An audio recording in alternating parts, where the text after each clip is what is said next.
Obi and Chidera met on a humid Saturday evening in Enugu at Amaka's birthday party.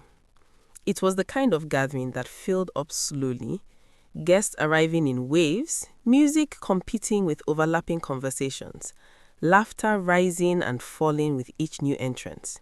The air smelt of perfume, grilled meat, and alcohol.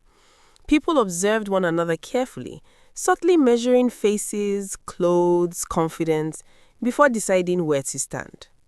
Chidera had stepped aside to answer a call, adjusting the strap of her bag against her shoulder, when she became aware of someone standing close enough to be deliberate but not intrusive. There was an ease in the way he occupied the space, as though he was used to being noticed without trying too hard. "Hi," he said. "Sorry, are you here for Amaka too?" She turned. He was tall, effortlessly handsome, the kind of man whose presence settled a room rather than disturbed it. His face was calm, well-defined, framed by a neat haircut. He wore his confidence lightly, no need to lean in too close, no urgency in his tone. His smile was warm, practiced but genuine, the kind that invited conversation without demanding it. "Yes," she said, "Amaka is my friend." Her voice was steady, though she felt the familiar flicker of awareness, the subtle recognition that this was not a random interruption. He looked her over briefly, not in a way that felt invasive, but observant, as though committing her to memory. He smiled wider. "Small world, I'm Obi. She's my friend too. I didn't expect to see so many unfamiliar faces." They laughed. It was easy. Too easy. Conversation flowed naturally, first near the drinks table where people brushed past them, then closer to the music as the crowd thickened. Obi had the kind of presence that made people comfortable speaking. He listened, nodded, responded thoughtfully, never rushed her words. He asked where she lived, how long she'd known Amaka, whether she preferred Enugu's quiet evenings or its restless weekends. When he asked what she did for a living, she hesitated briefly, not out of uncertainty but habit, then answered, "I manage Adam's Hotel in New Haven. Small one, but it's busy." He looked genuinely impressed, his expression shifting with interest. "That's not small at all, that's serious work." She smiled, surprised by the sincerity in his tone. Then he told her about himself. He worked with a bank. He said it simply, no embellishment, no performance, offering just enough to satisfy curiosity without turning the moment into a resume. By the end of the night, exchanging numbers felt natural, necessary even. A few weeks later, they discovered they attended the same church.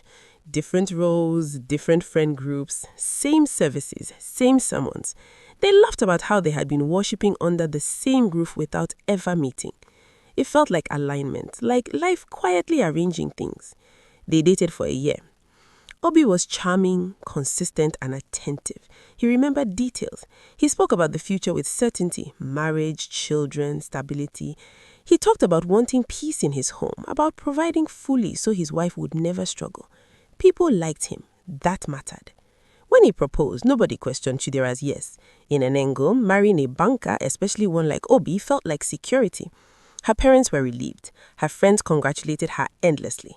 Marriage at first was calm.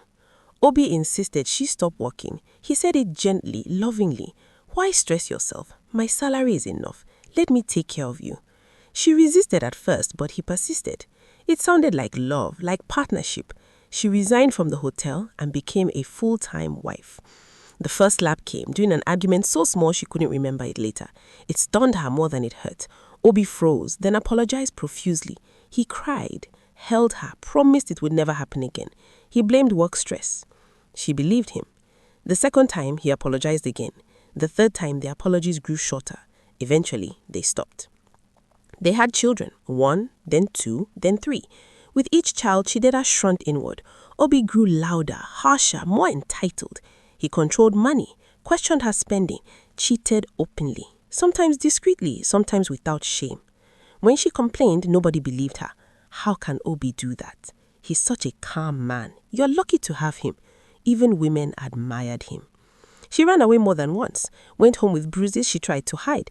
Each time, her parents told her the same thing. Marriage is not easy. Endure for your children. Go back and make it work. She went back. The night everything changed was she was pregnant. It had been an ordinary evening, the kind she had learned to not expect much from. The children were asleep. The house was quiet. Then she heard laughter, soft at first, unfamiliar. A woman's voice coming from inside her home. She stood still, listening, her heart tightening with each second. When she stepped into the sitting room, she saw them. Obi and another woman, close enough to leave no room for denial. The woman froze when she saw Chidera. Obi did not. For a moment, Chidera said nothing. Then the anger rose, hot, uncontrollable. She confronted him, asked him how he could do this in their home, asked if he had any shame. She reminded him she was pregnant. Instead of apologizing, Obi snapped. The first blow came without warning, then another, then another. He beat her with a fury she had never seen before. Hands, fist, anything within reach. She fell. He did not stop. He knew she was pregnant. He did not care. When she cried, when she begged, when she curled into herself, he kept going. When he was done, he walked away. He left her on the floor, bruised and bleeding, her body aching, her stomach burning with a pain that terrified her. She lay there for a long time, unsure if she could stand, unsure if she would wake up again. The neighbors rushed in after hearing the noise. They found her barely conscious and took her to the hospital. The baby was gone. The evacuation was done quietly, professionally, no drama, no sympathy beyond what was necessary. Chidera lay on the hospital bed alone, staring at the ceiling, her body empty in a way that went beyond physical loss. Obi did not come. He did not call. He did not ask questions. In that hospital bed, something settled inside her with painful clarity. This man did not love her. She returned home days later, said nothing, waited. Obi did not apologize. He acted as though nothing had happened. Days after her return, he left again, one of his many unexplained trips. Chidera packed quietly and left Enugu, but this time, without her children. It broke her heart, but she knew the truth. A dead woman could not raise children. She went to Abuja. Not because she had a plan, but because she had once worked in hospitality and knew the city held opportunities for people willing to start again. Abuja did not welcome her gently. For months, she lived with a friend, sleeping on a mattress on the floor, sharing small spaces, learning the city slowly. She woke early, sent out applications, took interviews that led nowhere. She swallowed pride and waited. Eventually, a job came. She was hired to manage a modest hotel. It wasn't glamorous, but it was steady. She poured herself into the work, learning systems, improving service, staying late, showing up early. Her dedication was noticed. Within a few years, she was offered a larger hotel to manage, then another. She sent money home consistently. Obi did not. When he grew tired of caring for the children, he dumped them with her parents and moved on with his life. Chidera carried the burden quietly, paying school fees, providing upkeep, calling home late at night to speak to her children through borrowed phones. Abuja hardened her, but it also rewarded her. 5 years passed. She started a jewelry and gold business alongside her hotel work, small at first, then profitable. With time, she built her own hotel in Abuja. Her children eventually joined her.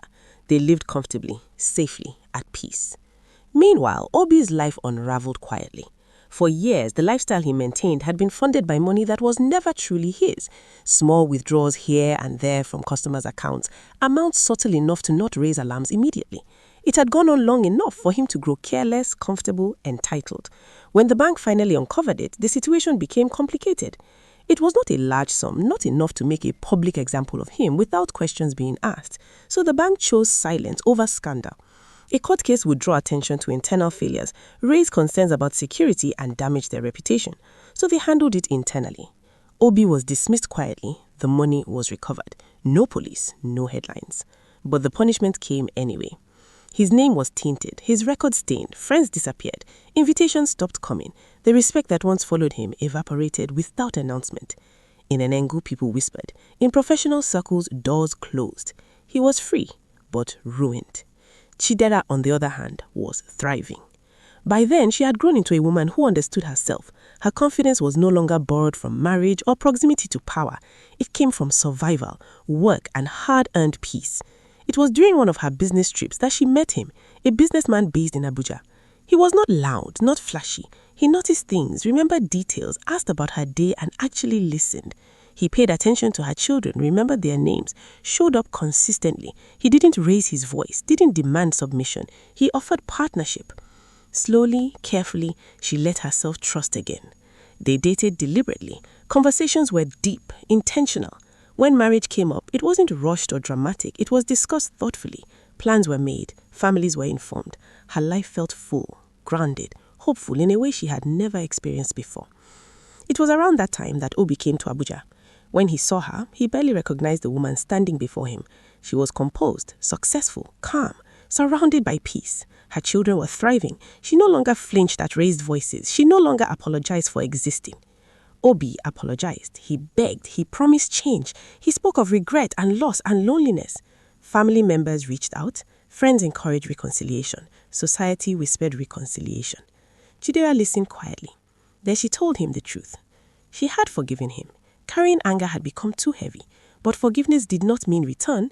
It did not mean access. It did not mean forgetting. She told him she was about to marry a man who loved her differently, who knew her, valued her, and never made her afraid. She told him that if he wanted to see the children, arrangements could be made. But the children did not run towards him. They did not ask for him. He had not paid their school fees. He had not been present. He was a stranger now. She had learned her lesson. Looks were not love. Charm was not character. And silence was not peace. She was no longer the woman who endured everything. She was mature, certain, at peace with her choices. There was no reconciliation. She had survived. She was not going back.